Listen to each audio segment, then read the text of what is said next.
Muy buenas noches, sean bienvenidos a este su Ocio Placer, con ustedes su presentador y entrevistador Andrés Greco Ollarse. El día de hoy vamos a hablar de un tema muy interesante desde mi punto de vista al menos y corresponde a viajes. Ahora, ¿por qué hacemos viajes? Los seres humanos al día de hoy les encanta viajar, les encanta el hecho de poder descubrir nuevos lugares, conocer lugares que son tanto como para hacer algunas actividades especiales como rafting o simplemente viajar y conocer. También hay gente que simplemente se va a lugares para vacacionar y pasar un rato sin hacer nada. Como por ejemplo ir a estos lugares paradisíacos como República Dominicana, Punta Cana, ¿cierto? Puede ser Florida ahí en Estados Unidos y por supuesto en el Golfo de México que da hacia la Ribera Maya. Ahora, los viajes que son, digamos, los más asombrosos de la humanidad son los que tienen cariz de explorador, los que no se limitan a alcanzar nuevos finisterres, como le dicen algunos, o simplemente conocer y hacer nuevos hallazgos. Valga decir, por ejemplo, en 1492, cuando Cristóbal Colón descubrió América. Ahora, no lo hizo para descubrir un nuevo continente, sino lo hizo para poder descubrir una ruta que sea más rápida para llegar a las Indias. Siendo que Cristóbal Colón, lo que él quiso demostrar era que la Tierra era redonda.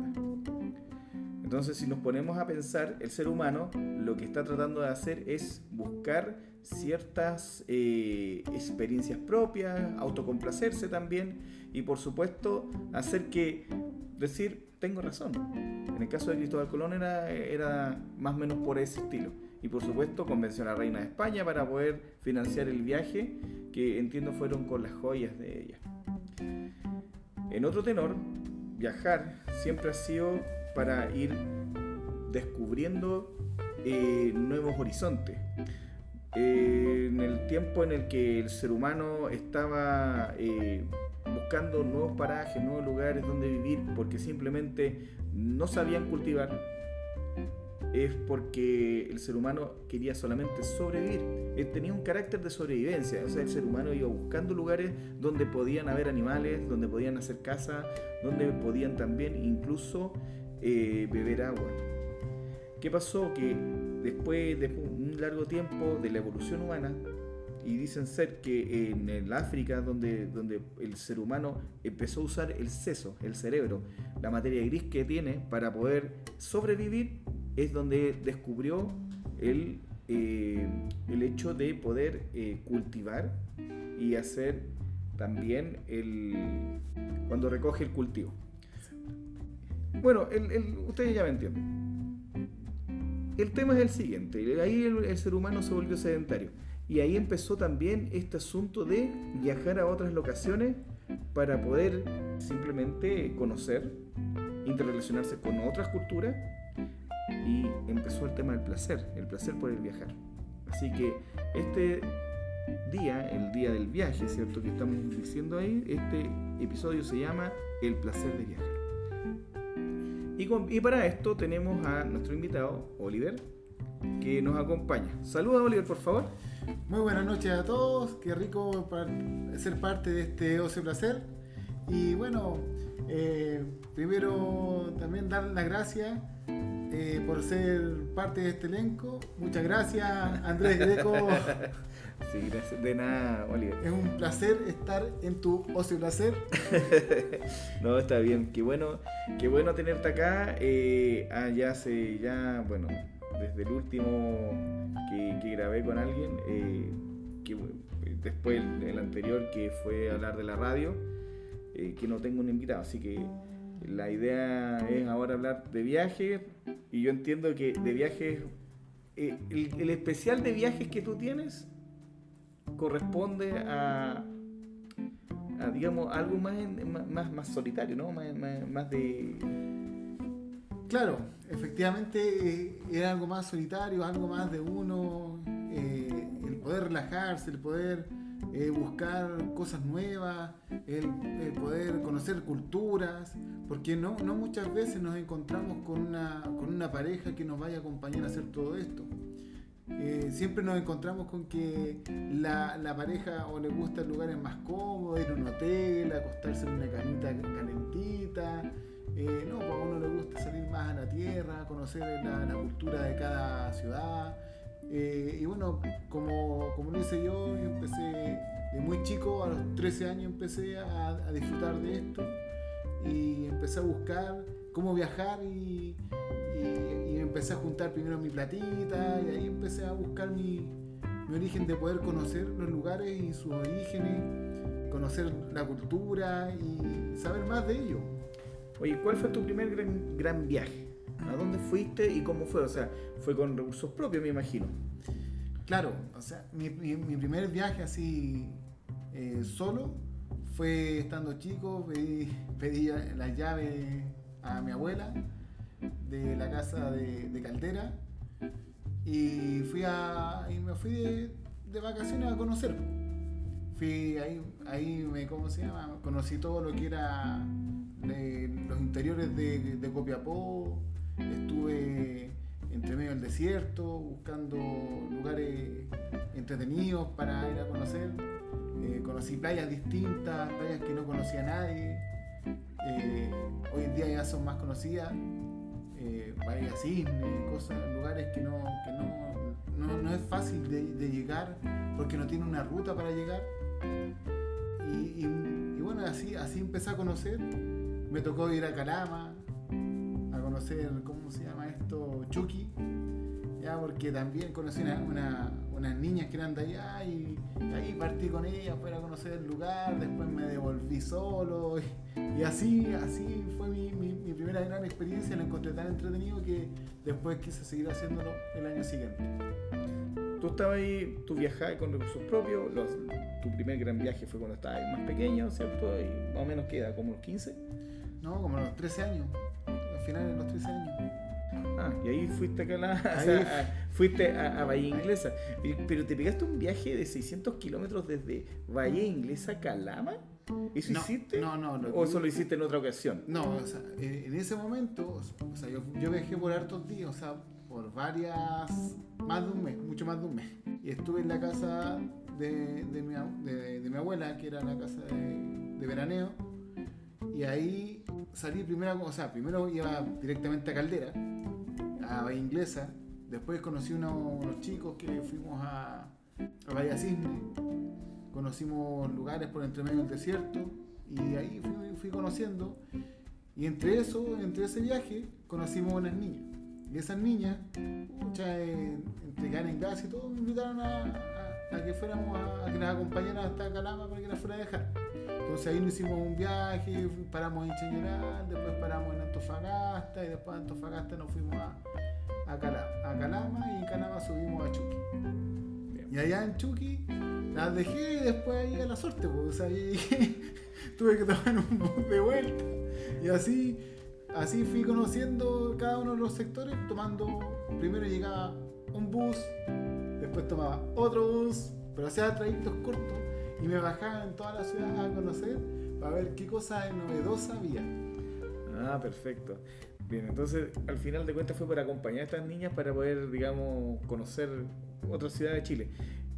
Calama es la ciudad del sol y cobre para la gente que es de otro país o que no conoce otras locaciones del país, de aquí de Chile. Y es donde nosotros tenemos nuestra actividad minera más grande e incluso del país y a nivel mundial. Nosotros exportamos muchas toneladas de cobre y de concentrados de cobre hacia el extranjero. Esto es cultura, para que sepan. Conociste Chuqui. Chuqui en ese tiempo todavía estaba andando porque todavía no lo cubrían con material. Exacto. Bien, entonces tú fuiste a conocer Chuqui porque te invitó una niña. Entonces, ¿qué encontraste de Chuquicamata? ¿Qué es lo que fue lo que te gustó de ahí? Bueno, que era un pueblo chiquito, bonito. Era un pueblo que, ¿cómo se llama? Bien constituido, casi al lado de Calama. Bien. Claro, bueno, ahí en Chuquicamata vivía todo lo que era digamos, era toda la gente que trabajaba en Chuqui. ¿Eh? Habían otros que también trabajaban en los colegios, los servicios, que no necesariamente trabajaban para Codelco, pero sí trabajaban para Chuqui. O sea, era un pueblo que estaba muy bien constituido, era casi una ciudad. De hecho, Chuquicamata, mucha gente lo llamaba ciudad de Chuqui y junto con la ciudad de Calama. O sea, era muy pensado de esa forma, o la gente lo sentía de esa forma, porque la gran parte de las lucas estaban concentradas ahí. Entonces seguramente encontraste gente más acomodada, había gente que trabajaba de operarios que también tenían sus lucas y estaban bien, e incluso mucha gente era como que heredaban los puestos de los papás para seguir trabajando en Chuqui. No sé si lo llegaste a notar cuando estaba ahí. O sea, claro, o sea, dentro de las niñas que yo conocí, efectivamente sus papás eran trabajadores, eran supervisores en Chuqui, y más que nada me invitaron como para conocer el lugar y porque yo quería también ir a conocerlo. Y aparte, adicionalmente a eso también me topé con que tampoco conocía Calama, entonces para mí fue nuevo conocer un lugar que era Calama.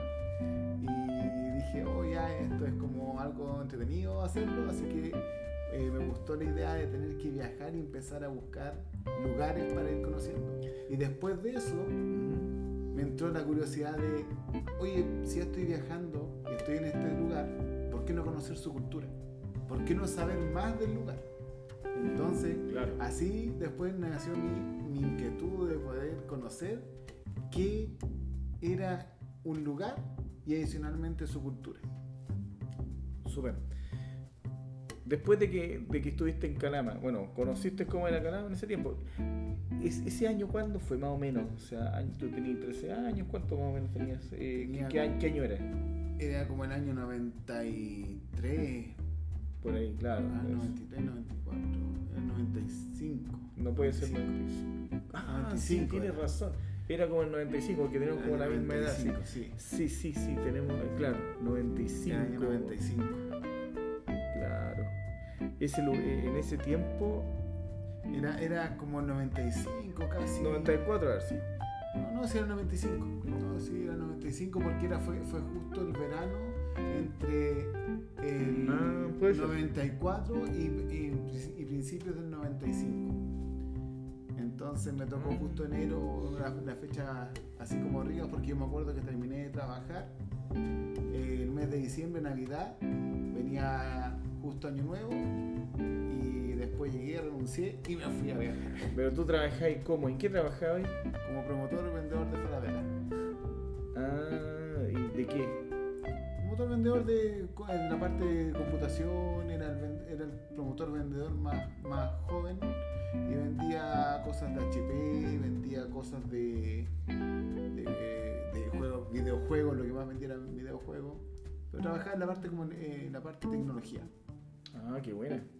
Onda, siempre con el permiso notarial supuestamente de claro, todo esto, o sea, tú no con puedes... permiso notarial, exacto. Claro, en ese tiempo o sea, de hecho hoy en día creo que ningún niño de esa edad trabaja. Hoy si trabajan son pocos.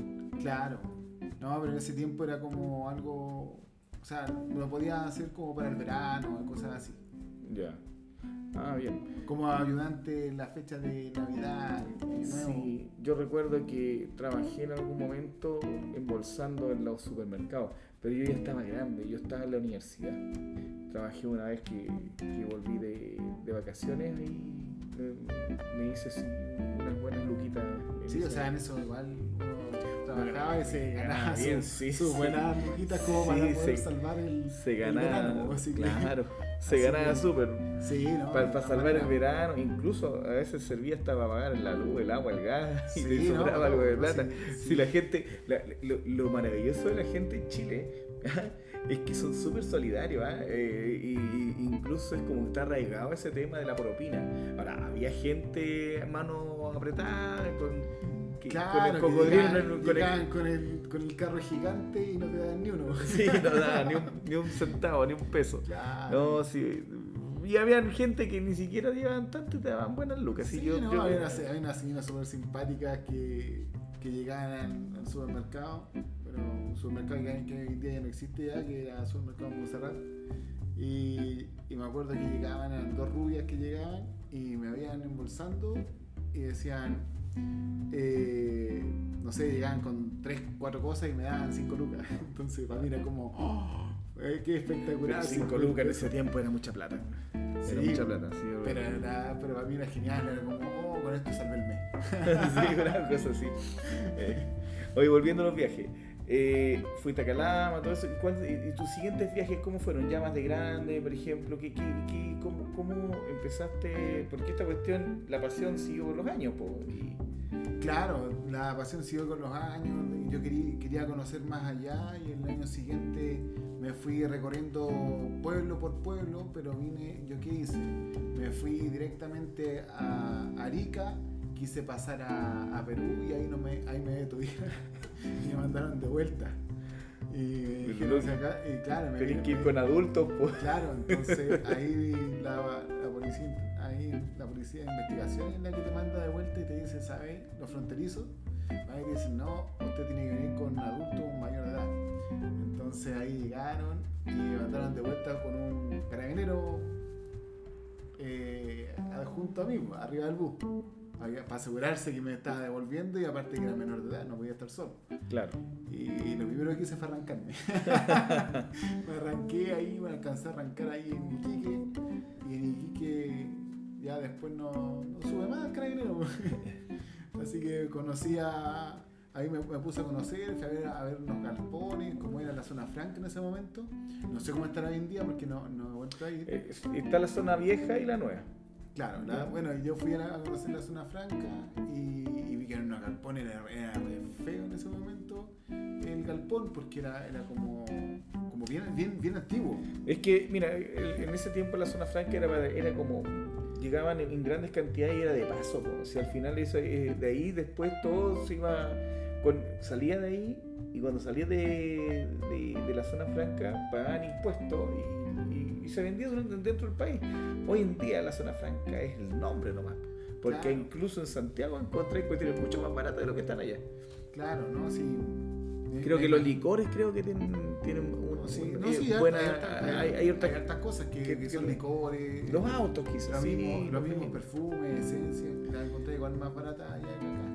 Pero hoy en día la diferencia no es tan poco abismante como era antes. No, antes era antiguamente tú te encontrabas, y de hecho me acuerdo que tú podías comprar de 1 kilo de relojes y te vendían un reloj por kilo. Y para mí eso fue como novedoso, así como, oh.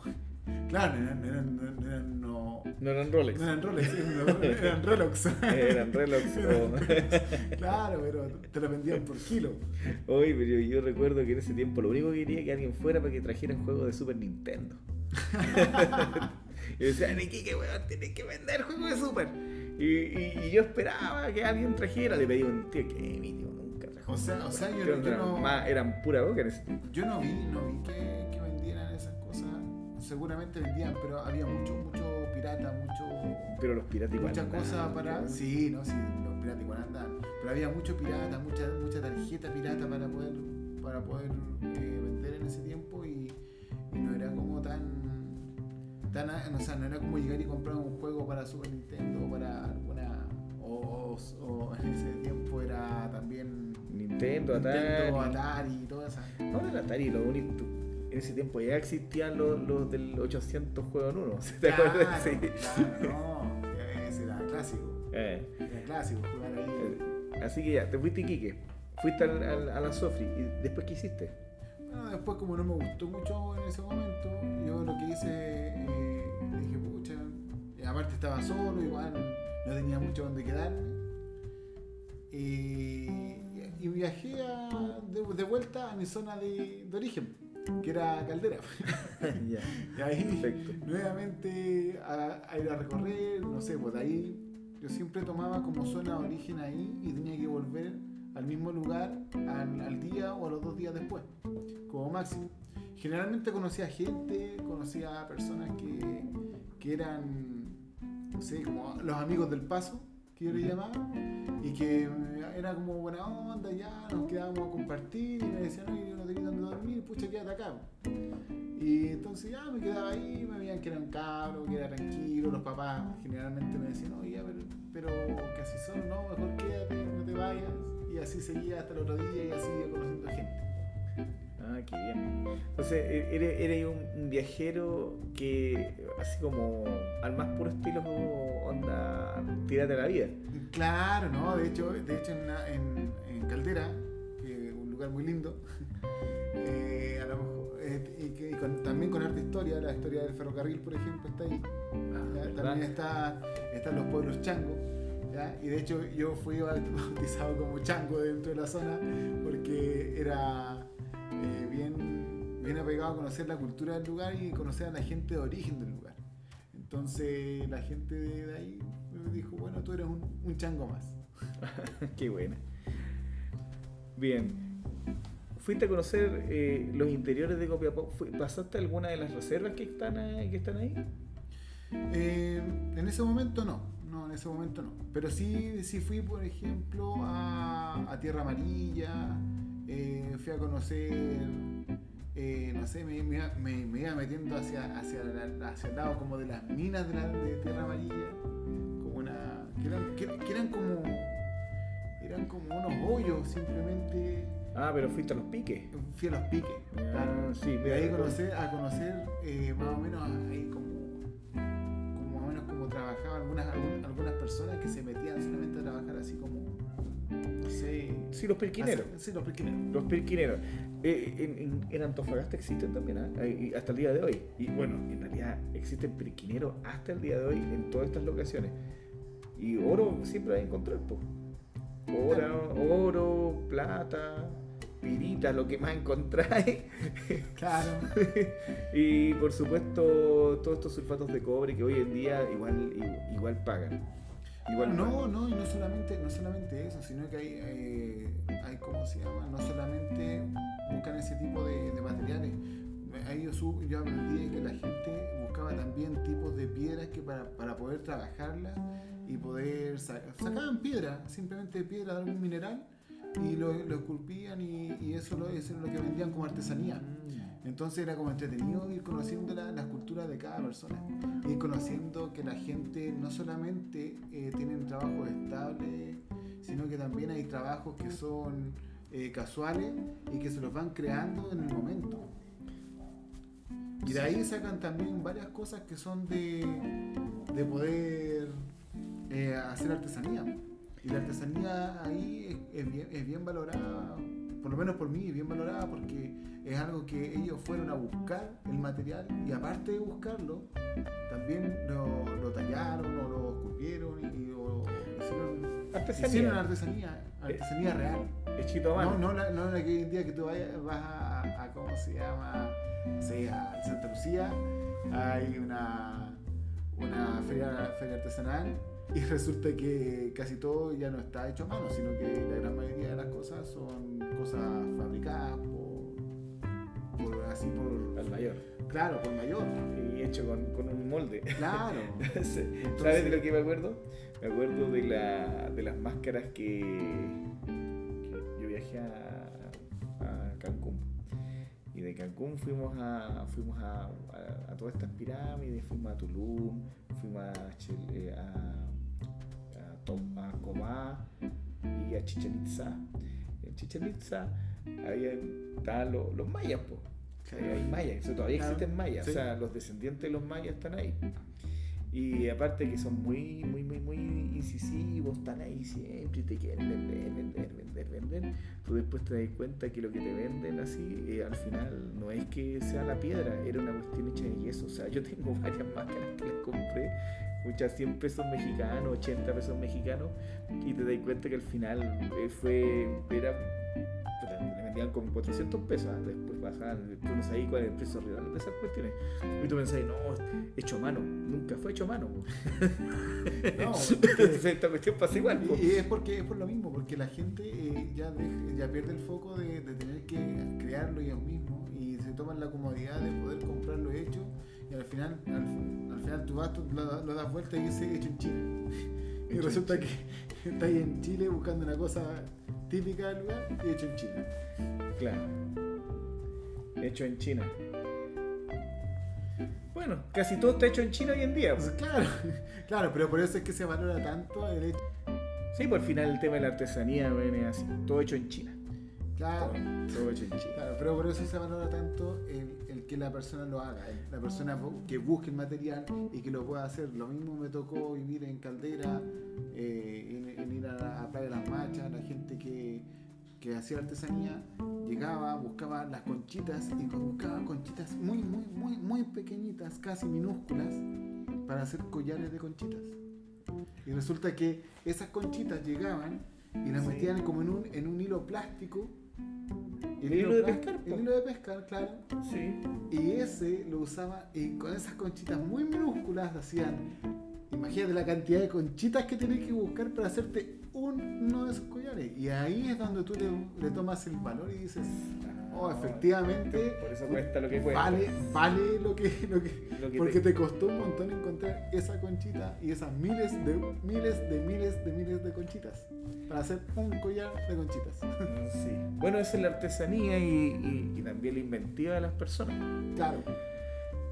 Ya, estamos hablando de artesanía, bueno, estamos hablando de esto es cultura. Al final viajabas por el alrededor, porque al final te cuesta tu centro de operaciones que es Caldera, te fuiste a Bella Cisne, fuiste a Bella Inglesa, imagino, fuiste a Rodillo, me imagino la Playa de las Machas, y cerca de eso, más allá, aparte de Calama, obviamente, Chuqui y todo. ¿Qué otras locaciones de Chile has visitado de forma solitaria? Porque en conjunto, yo sé que has ido al otro lado en conjunto, o sea... Claro, ¿no? Conmigo mismo, claro, o sea, con mi papá y todo, con todos juntos, todo el conjunto. Bueno,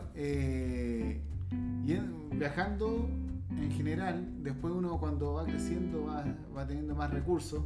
Y al tener más recursos te permite ir conociendo más cosas. Ahí ya no dependes tanto de un bus o tener que ir a conocer porque simplemente eso fue lo que te alcanzó a poder llegar. Claro. Sino que ahí después más adelante lo que vas haciendo, vas buscando oportunidades porque ya más adelante tienes responsabilidades y esas responsabilidades te obligan a limitar tu tiempo de viaje. Claro. Y ahí es cuando tú empiezas a decir ya uso los fines de semana para viajar, uso uso las vacaciones para viajar, y ahí empiezas a buscar lugares donde primero uno siempre tiene que conocer el país de uno. Y como nuestro país es bien largo, he dedicado mucho tiempo conociendo el país completo. Así primero me dediqué a conocer el norte. Después ya lo conocí en moto, de hecho la gente que me veía en la carretera me llamaba de la moto verde, y de la moto verde el solitario porque no se acoplaba a ningún grupo, y yo viajaba con mi carpita, con mi goma Eva para poder poner como base para poder dormir en el saco. Uh-huh. Y compraba cosas enlatadas más que nada eran casi todo enlatado para no tener que tampoco llevar tanto peso dentro de la moto. Viajaba en la moto Kawasaki Ninja de velocidad y llegaba a todos los lugares, donde podía, llegaba con esa moto y ahí me iba metiendo hacia los pueblos interiores de la cuarta región, metiéndome por ejemplo en todos los sectores, en cada uno de los pueblitos chiquititos de Valle, ya que ahí hay muchos. Uno tiene Montepatria, tiene San Marcos, tiene Con Barbalá, tiene Limarí, tiene un montón de pueblos que uno va conociendo y uno va viendo que su cultura es distinta a la nuestra. Claro. Y sus comidas y cómo se llama, y lo que uno no sé pues le llama de una forma y ellos le ponen de otra, como por ejemplo no sé, uno come acá el ulpo, allá le llaman cocho. Allá el cocho es cocho caliente, de hecho allá hacen cocho, el cocho que nosotros le llamamos ulpo, allá dice el cocho puede ser dulce o salado, y el salado es con es con cebollita, aliños, tomate, y eso va al ¿cómo se llama? La sartén, y le echan un poquito de ¿cómo se llama? De verde, le dicen ellos, de monte, y ahí le ponen harina tostada y eso lo revuelven, sacan un coche salado y queda bastante bueno, la verdad. Y ahí uno empieza a conocer cosas que son distintas y uno dice una forma distinta de comer y bastante saludable también, porque la gente en esos lugares se dedica directamente a la agricultura. La agricultura, la tierra. Claro. Sí, es interesante. Yo no cachaba el tema ese del ulpo o el cocho salado, porque yo siempre lo comí dulce. Mi mamá me servía cocho a ulpo lo hacía con leche. ¿Te acuerdas? O sea, claro. Comíamos eso. Y esa era como la temática de aquí, de la zona central. Y de ahí para el norte tenéis muchos otros tipos de otras cosas. O sea, ¿qué encontráis varias otras cosas más? Claro, ¿no? Encontré como cosas que no sé, yo jamás había escuchado acá dentro de una zona, acá en Santiago, la parte metropolitana, lo que era, no sé, la patalca. ¿Ya? Patalca, que eso se come... ¿Patalca o patasca? Patasca, perdón. Ah, la patasca. Tú sabes que la patasca se hace con un maíz grande. Claro. Y se hace con pata. Exacto, por eso, claro. Yo decía patalca, bueno, era algo parecido. Patalca es para el sur. Claro, patalca es mira, para el otro lado. Sí, claro, no. Claro. La cosa es que allá uno va conociendo otros tipos de comida, uno va conociendo distintos tipos de vida y distintos tipos de agricultura, porque todas tienen su forma de regadío distinta. Uh-huh. Todos con mayor dificultad, sobre todo hacia el lado más norte que para el lado de Antofagasta, para el lado de Calama, Chiuchiu, para todos esos lugares. Ay, Chiuchiu. Uno recuerda. Es una forma mucho más difícil de hacer agricultura ahí. Por supuesto. De hecho, es agricultura de altura. De altura, claro, de altura y de mucha sequía.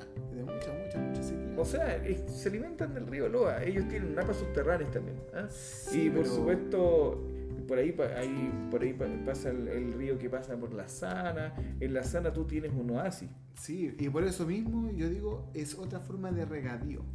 Es otra forma de regar las cosas. Pero sabes que tú ves harto...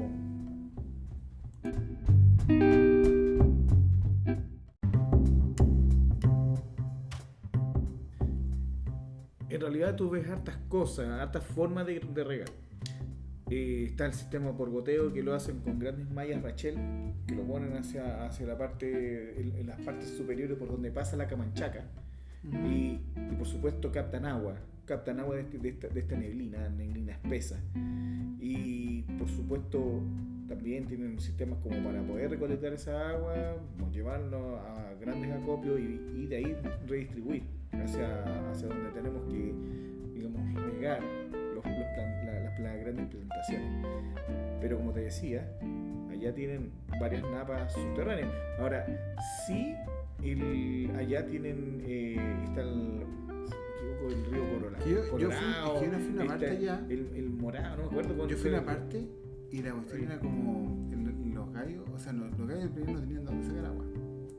¿Ya? Y lo que hacían, ellos hacían unas, ¿cómo se llama? Hacían como unas tinas de malla plástica, un plástico gigante, sí. Hacían un hoyo, un plástico gigante, y la camanchaca que iba llegando, ¿cachai?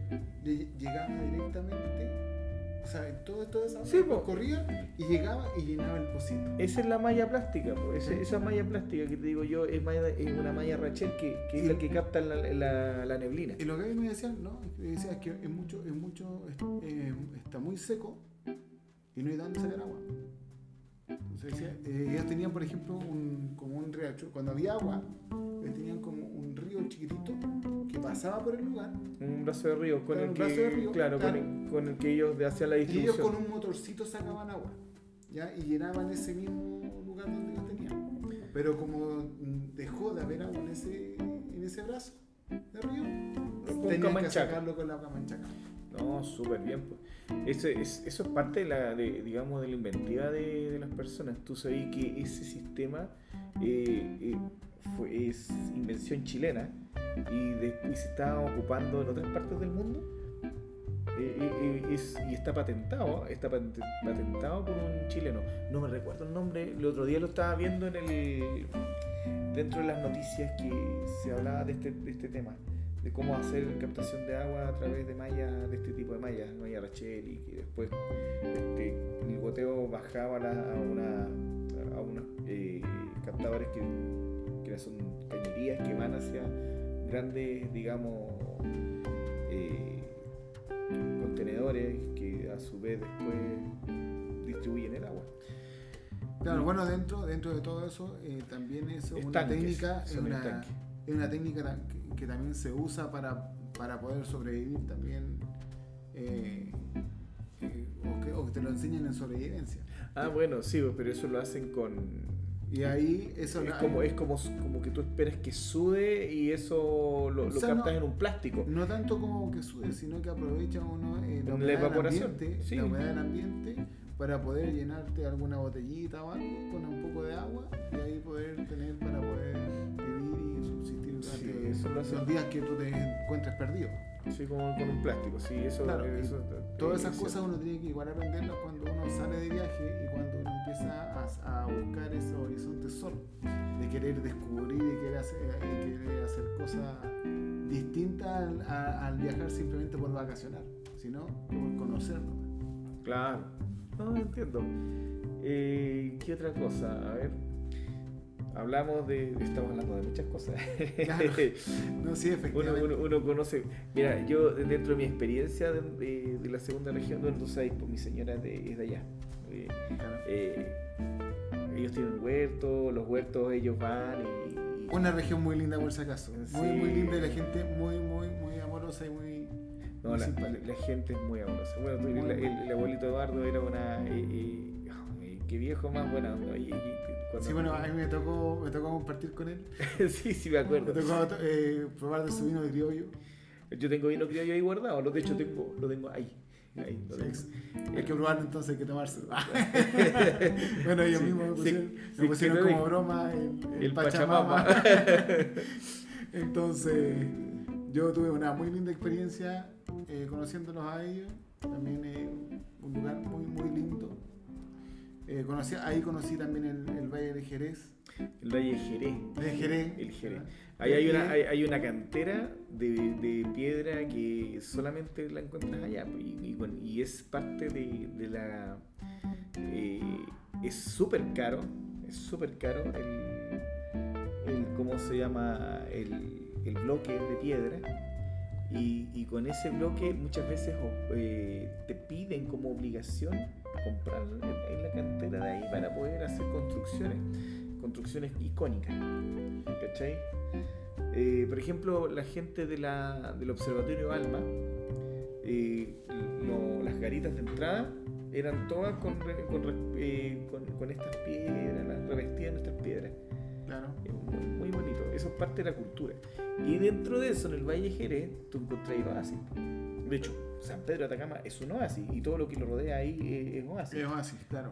Pero el Valle de Jerez es precioso. Y lo que es Toconao en sí, que está al lado de Jerez, ahí te encontráis, ahí encontráis todo. Encontráis huertos frutales, distintos tipos de frutas, lima. Claro, y es impresionante. Peritas de estas de Navidad que le llaman, que son unas peritas chiquititas. No, y es impresionante conocer el lugar y ver que dentro de un lugar que uno lo podría llamar el desierto, te encuentras con un lugar que es con alta vegetación. Y que el desierto más árido del mundo, todo esto, exacto. Y con los cielos más limpios, Exacto. Por eso se ocupan. Pero ojo que el desierto tiene sus contrastes, porque el desierto, así como es el más árido del mundo, también podemos encontrar de que justo al costado del desierto podemos tener una playa. O sea, es como que termina el desierto y empieza el tiro a la playa. Entonces tú vas y te encuentras que en medio del desierto te encontrás con una playa a la orilla de... Porque, ¿pero cuál playa?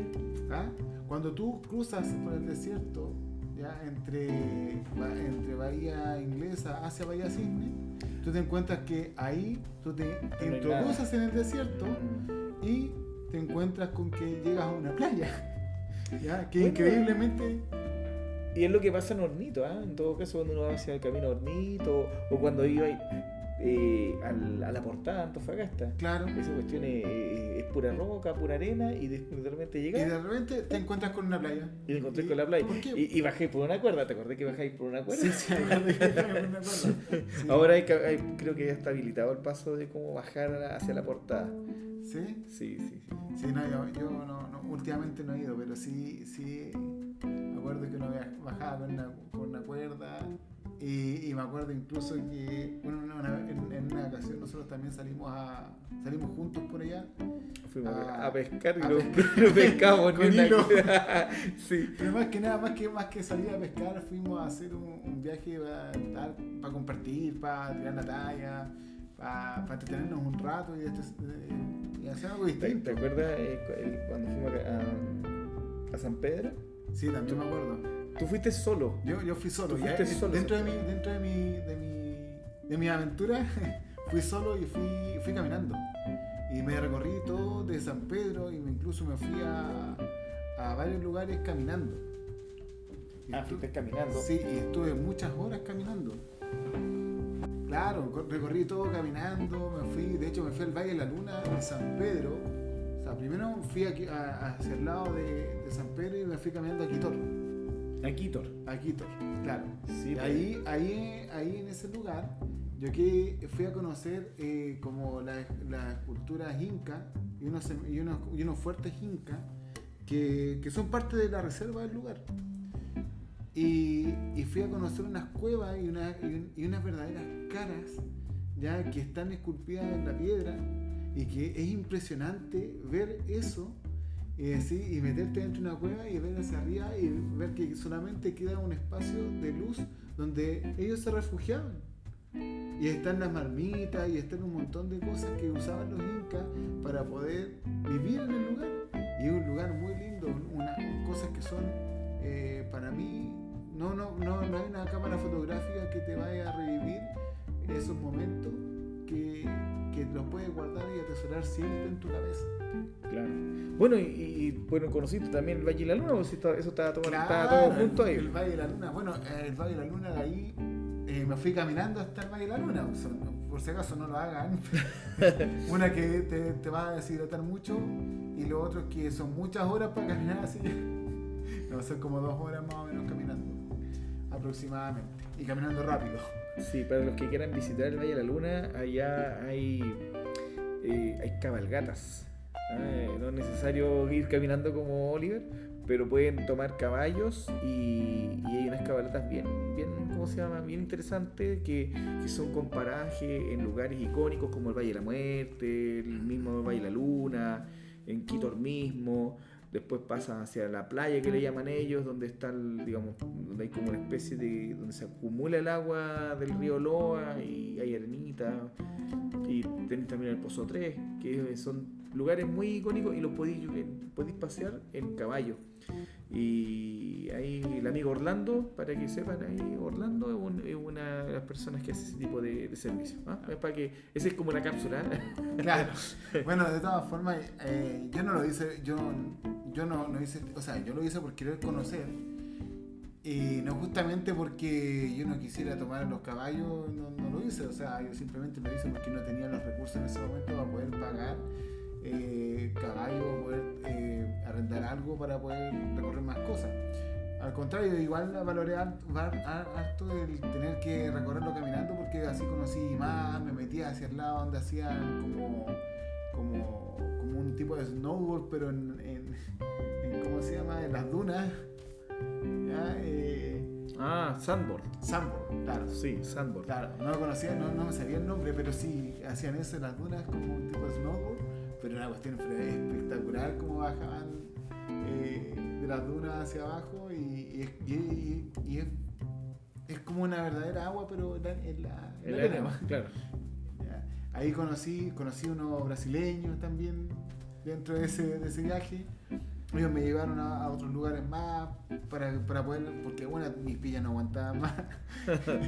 Y bueno, en ese momento yo no lo hice con dinero, con mucho dinero, porque en realidad a mí me habían despedido de mi trabajo. No tenía tanto guardado, estaba pagando una casa y me fui al lugar varios meses, cerca de más o menos como 9 meses aproximadamente. Sí, me fui varios meses para allá a vivir, a buscar trabajo, y aproveché de hacerme el tiempo para poder conocer. Y entre eso, entre buscarme trabajo y conocer y aprovechar el lugar, conocí harto, conocí bastante, conocí cosas que para mí son bien entretenidas. Conocer incluso hasta un cementerio inca, que no tenía, a lo mejor mucha gente pasa por ese sector y lo ve como algo, no sé, como un poco olvidado, pero uno va y conoce el lugar y uno dice, chute, todo esto tiene una cultura, tiene un trasfondo en el cual tú lo valoras y te van quedando en tu memoria, y eso es lo que yo voy almacenando de cada lugar. Claro. Eso me tocó en el norte. En el sur también yo también me hice mi historia, empezando hacia ¿cómo se llama? Hacia cada uno de las regiones, las que más me llamaban la atención, así como resumiendo, Cañete, donde tú conoces el fuerte Tucapel. Ah, verdad, sí. Entonces todos esos lugares bueno, tú lo debes conocer bastante, el lugar allá de Arauco. Arauco, bueno, está de más decirlo, ¿cierto? Sí, no voy a decir por qué, pero lo conozco bastante bien. Es una de las locaciones donde yo estoy trabajando ahora. Exacto. Y a mí me tocó conocer varios lugares como, no sé, como Los Álamos, como el mismo Contulmo, Curanilahue. Curanilahue es bonito. Hay, por si acaso, hay unas tortillas muy buenas que venden por ahí. Bueno, yo he comido unas tortillas que son con mariscos, sí, son con mariscos, con picado de... No justamente venden solo con mariscos, sino que venden unas que son hechas con ceniza. Sí, esa misma. Sí. Esas se hacen, las abren, sí, y les ponen... Bueno, yo soy alérgico a los mariscos, sí, no podía comer de esa, pero comía la normal. No, si la normal es con nada, tú no, claro, es solamente pan. Pero es que el sabor es solamente pan, pero el sabor, el sabor a la ceniza es algo... El sabor es distinto. Es característico de la zona. No, claramente. Yo, ¿qué te puedo decir? Yo lo como con marisco, porque me gustan los mariscos. O sea, lo comía con, ¿cómo se llama esta cuestión? Con verdecito, con cebollita. ¿Cuál es el otro que le ponen? Le ponen macha. Que allá le dicen de otra forma, le dicen navajuela. Son las navajuelas.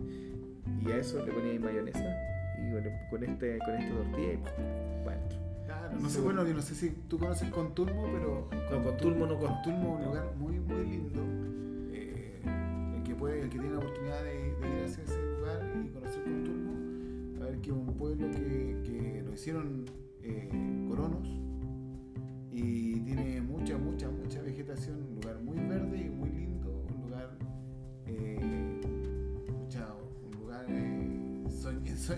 tranquilo, soñado para relajarse, para vivir, un lugar muy hermoso dentro de la zona.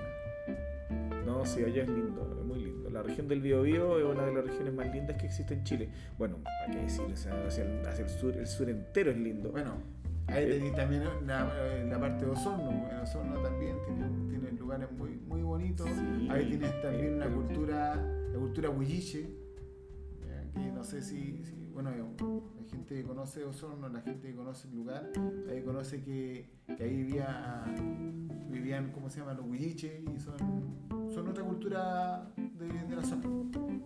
Que sí. También, bueno, ellos también hacían estaban en Chiloé también, y ellos se dedicaban al grano, al maíz, a las papas, a todo lo que era las papas más que nada, ¿no? No, el grano, el maíz, el choclo y las papas, sí. No sabía. Sí, eso cultivaban bastante de eso. Y de hecho, yo ¿cómo se llama? Haciendo como recapitulación de lo que yo viví en ese momento, conociendo el lugar, me tocó ahora último hablar, o sea, le tocó a mi hijo justo una tarea de eso mismo. Y tenía de qué hablarle, entonces sabía de lo que estaba hablando porque dije, oye, es el lugar que yo conozco. Bien, no, mira, al final de cuentas, en realidad esto tiene mucho que ver con conocer el país, conocer cultura, hablar de ella, tener memoria, compartir de estas memorias, estas experiencias, porque al final de cuentas tú lo compartes a tus hijos y tus hijos después pueden seguir este mismo amor del viaje. Ahora, es muy comprobado que hay memoria genética. Y por supuesto, si esto es parte de hacerse eterno, por decirlo de alguna forma, es poder traspasar estas experiencias o este tipo de situaciones a través de la memoria genética. Yo lo creo así, es mi percepción. Claro, no, pero adicionalmente a eso, uno busca que ojalá cuando tu hijo crezca, poder mostrarle los lugares que tú conociste y ver que tu hijo se interese primero en su país y conocer su tierra. Yo igual conozco otras culturas, otros países. Bueno, conozco otro país, ¿ya? que es Perú, en la parte de Lima. Ahí me dio por ir aprovechando de que estaba trabajando allá, me tocó trabajar bastante tiempo, aproveché de conocer todo lo que eran las huacas, las catacumbas, que una cosa muy entretenida. Las que están debajo. De San Francisco, sí. ¿Ya? Es bien lindo y conocer por ejemplo las entretenciones que tienen en el lugar, el Parque de las Aguas, el Parque de las Aguas, la feria gastronómica, ver que poco menos que la cultura musical de ellos era prácticamente muy parecida a la de nosotros en Chile. Sí, es cierto, ellos comparten bastantes cosas con nosotros. A lo mejor no les gusta que uno les diga eso, pero la verdad es que es así. Tenemos mucha cultura musical que es compartida con Perú. Claro, ¿no? Y tenemos no solamente cultura musical, tenemos también la cultura inca, o sea, ¿sí? no solamente acá al norte de Chile, sino que también están en Perú, y ellos tienen bastante, o sea, hay cosas muy interesantes. Por ejemplo, cuando si tienes la oportunidad de ir al Cusco, tienes un gran privilegio, porque de hecho para poder ir de Lima al Cusco tienes que pasar un trayecto pero bien grande, o sea, tenés que tomar tren, tenés que tomar el trayecto, o sea, no es una cuestión de que voy al Cusco y vamos, o sea, tenés que tomar, y está alto, está bien alto, sí. Y qué interesante eso de que esas culturas, los incas en sí, fueran una cultura que se haya erradicado hacia los cerros. Y la forma de cultivar que ellos tuvieron, aparte de que eran terrazas casi volando, ¿no? Claro. Bien interesante. Y cachaste que el sistema del agua, cómo se repartían el agua, era a través de canaletas, y estas canaletas tenían ciertos grados de inclinación que permitían que siempre estuviera fluyendo, siempre. Esa cuestión es un desafío de ingeniería gigante. Sí, y sin estudiar ingeniería, ojo. O sea, ellos tenían matemáticas muy avanzadas. Sí, por lo tanto... Pero me refiero a que no estudiaban en la universidad de ingeniería, y es una cuestión que... No, pero lo que pasa es que igual ellos tenían su grado en su cultura, había gente que eran los sabios y había gente que obviamente habían aprendices de estos sabios. ¿Ya? Y obviamente no tenían un sistema de estudio quizás no como el que conocemos hoy, pero sí se regían por los planetas, sabían la hora, sabían muchas cosas. La matemática de ellos era perfecta casi. Justamente de todas esas culturas o todas esas cosas se fueron creando las carreras que hoy en día nosotros conocemos. ¿Por qué? Porque para que no se fueran perdiendo muchos de estos conocimientos, se fueron creando como carreras. O sea, sí, o sea... Todo se fue rescatando, o sea, obviamente antiguamente no siempre existía una universidad ni tampoco un lugar de estudiar. o sea, la verdad, nosotros el gran conocimiento que tenemos actualmente, hoy en día, en América, totalmente América, se está hablando desde el norte al sur, son influencias europeas. O sea, el gran conocimiento que tenemos hoy en día es de una cultura del viejo mundo. Claro. Y las matemáticas, las físicas, las químicas, todas esas cuestiones vienen de allá. Sí tenemos cultura propia, que viene del origen, de la persona que viene de esta tierra. Los de verdad, los que sí vivían desde el principio aquí en América Latina, América Central, en América como América. Y efectivamente, o sea, tenemos enseñanzas de ellos, pero muchas se ha ido perdiendo. Yo creo que el hecho de las matemáticas, como ellos la vivían, es muy, muy distinta a la matemática que nosotros conocemos. Claro. El tema de la astronomía, lo mismo. O sea, nosotros como gente que está muy influenciada por el europeo, con esa cultura que llegó del conquistador, que abolió muchas culturas que estaban aquí arraigadas en América, con el tiempo hemos ido descubriendo que sí, vaya que tenían varias formas de tecnología que eran avanzadas para la época que tenían. Y hoy en día lo hemos tratado de ir recuperando. Por eso hay carreras como no sé, en este caso los arqueólogos, los sociólogos, mucha gente que estudia estas culturas que fueron pasando y que sí hay gente que todavía tiene su raíz, que es digamos descendiente de estos pueblos, que todavía algo guardan, pero se perdió mucho. Y fue por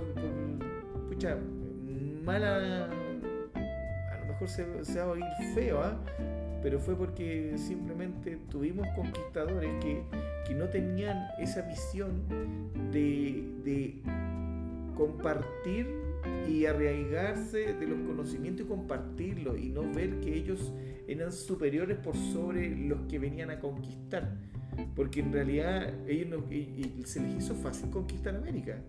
América era un pueblo que tenía una cultura definida, tenía un sistema político, digamos, quizás no como el que tenía Europa, pero sí tenían sistemas de reyes, tenían reinos, la gente vivía en una cultura donde habían reglas. Entonces cuando llegaron aquí a América, llegaron a conquistar gente que ya estaba avanzada en algún punto. Les fue muy fácil. Claro. Les fue muy fácil. No así tanto quizás con el mapuche, que cuando llegaron acá, claro, todo el norte chileno lo conquistaron muy fácil porque eran culturas demasiado avanzadas. Y cuando ya después llegaron hacia el centro ya en Santiago, y Pedro de Valdivia se nota, dice, aquí va a ser Santiago de Chile, como Santiago de la nueva Extremadura, creo que se llama.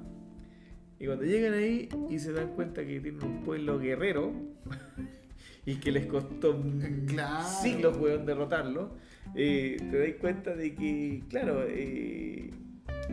hasta ahí nomás le llegó lo fácil. Claro, tuvieron que traer un poderío militar tremendo para poder hacerse cargo de estos mapuches que al final, hasta el día de hoy, todavía existen. Imagínate, todavía existen. Es la raza guerrera. Claro. Pero yo creo que fue un poco el 1492, el descubrir las Indias que no eran Indias, ¿cierto? Y descubrir que era América. Te das cuenta que muchas culturas se perdieron. Ahora, en el más puro sentido de los viajes, volviendo al tema, ya claro. que nos desviamos. Claro. Es que eso el conocer la cultura y esa cultura. Es que eso es lo entretenido de los viajes. Lo entretenido de los viajes es exactamente a lo que estamos llegando nosotros, a ese desviándose, a dejar de que sea simplemente un viaje, sino que darle un plus, un agregado a tu viaje, de conocer qué pasó en ese lugar. Y eso es lo entretenido del viaje, porque muchas personas, o sea, mucha gente llega, viaja a un lugar, simplemente se relaja y siempre es bueno ponerle un plus a tu viaje. Conoce el lugar, pues date 5, o sea, no sé, pues date un día de tu viaje, de tus vacaciones o de tu día que tú fuiste a relajarte, a conocer qué cultura viene a ese lugar. Y le das un plus a tu viaje, no solamente el hecho de estar ahí y relajándote. Conoce el lugar, yo lo llamo siempre a que uno vaya y le dé un plus a lo que estás conociendo. Claro, empaparte de la cultura y del lugar. Claro. Bien, ya hemos pasado una hora conversando. Claro. En realidad quizás podríamos seguir conversando. No, si esto podría ser eterno. Podría ser eterno. Yo agradezco mucho el que hayas venido, Oliver, acá a conversar conmigo, y quizás en otra ocasión podríamos hablar nuevamente, quizás no de viajes, quizás de hablar de otras cosas. No, de hecho uno nunca deja de tener ocios y siempre hay algún ocio, alguna cosa que te apasiona dentro de todo. Y yo tengo, aparte del ocio de los viajes, también tengo el ocio de ¿cómo se llama? De lo que son los vehículos, las motos, el agrado también de poder, de las ventas, ¿ya? Todas esas cosas, todos siempre tenemos un ocio distinto a lo que es nuestra parte laboral normal. Yo soy contador, auditor, pero tengo muchas cosas las cuales me ha tocado vivir y ir conociendo de todo un poco, y te vas creando un ocio de cada una de esas cosas. Claro, ocio, para el que no sepa, y lo vuelvo a repetir, ocio es cualquier actividad que uno haga en su tiempo libre. Exacto. Y placer, que lo disfruta. No necesariamente es un placer malo, o algo culpable, como alguien quiso decírmelo en algún momento. Bien, dando el... Porque hay placeres muy ricos. También, por supuesto. Ya, agradezco nuevamente a Oliver por habernos acompañado. Y bueno, les recuerdo, estimados, que pueden seguirme en Instagram por @ocioplacer. En TikTok también es lo mismo, Ocioplacer, lo encuentran ahí, son cortitos. Por lo general hago unos videitos cortos para promocionar estos podcasts que estoy realizando. También me pueden encontrar para los nostálgicos en Facebook, ya que cada día es más tirado para el viejo, algunos dicen. Yo me siento joven, así que lo sigo ocupando. Así que me pueden buscar por Greco Bollarse. Y ustedes me pueden encontrar en Spotify como Ocioplacer, en Radio Republic, en Apple Podcast, Google Podcast y iVoox. iVoox, la plataforma de podcasting en habla hispana más grande del mundo. Y por supuesto, si quieren hacerme alguna consulta o quieren hacer alguna propuesta, pueden hacerlo a través de Instagram, escribiéndome en un DM, o a través de mi correo electrónico, que es ocioplacer1st@gmail.com. Los invito a escucharme en el siguiente y nos vemos. Plus Ultra.